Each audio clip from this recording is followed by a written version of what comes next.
जंगल का बेटा आतिक की कहानी। गहराई से भरे हरे भरे जंगल के बीचों बीच एक छोटा सा झर्रा बहता था और उसी के पास एक पेड़ों की झुंड में एक लड़का रहता था। उसका नाम था आतिक। वह न तो किसी गांव का हिस्सा था और ना ही किसी शहर का। उसका परिवार जानवर थे।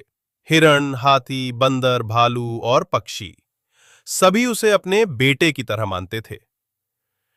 कहानी की शुरुआत तब हुई जब आतिक महज 2 साल का था। एक दिन वह अपने माता पिता के साथ जंगल में पिकनिक मनाने आया, लेकिन एक बड़ी दुर्घटना हो गई।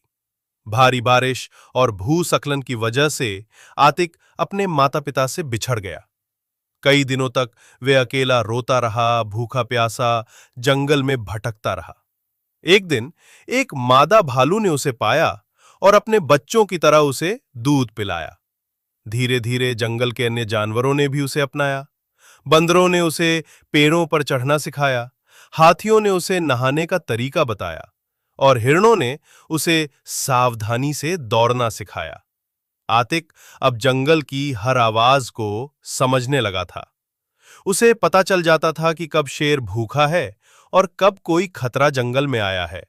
वे किसी जानवर को नुकसान नहीं पहुंचाता था, बल्कि उनकी मदद करता था। जब कोई जानवर बीमार होता, वे जड़ी बूटियों से उसका इलाज करता। आतिक की बुद्धिमत्ता और सच्चे दिल की वजह से सारे जानवर उसका सम्मान करते थे। एक दिन जंगल में शिकारियों का दल आया। उन्होंने जाल बिछाया और एक नन्हे हिरण को पकड़ लिया।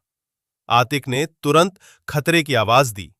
बंदरों ने ऊपर से पत्थर गिराए, हाथियों ने रास्ता रोक दिया और आतिक ने जाल को काटकर हिरण को आजाद कराया।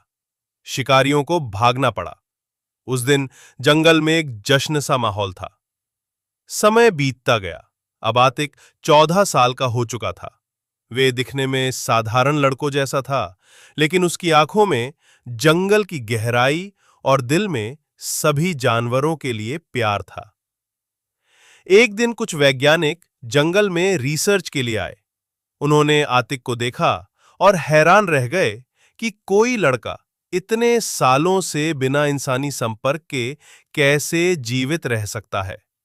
उन्होंने उसे शहर ले जाने की कोशिश की, लेकिन आतिक ने कहा, "ये जंगल ही मेरा घर है और ये जानवर ही मेरा परिवार। मैं इन्हें छोड़कर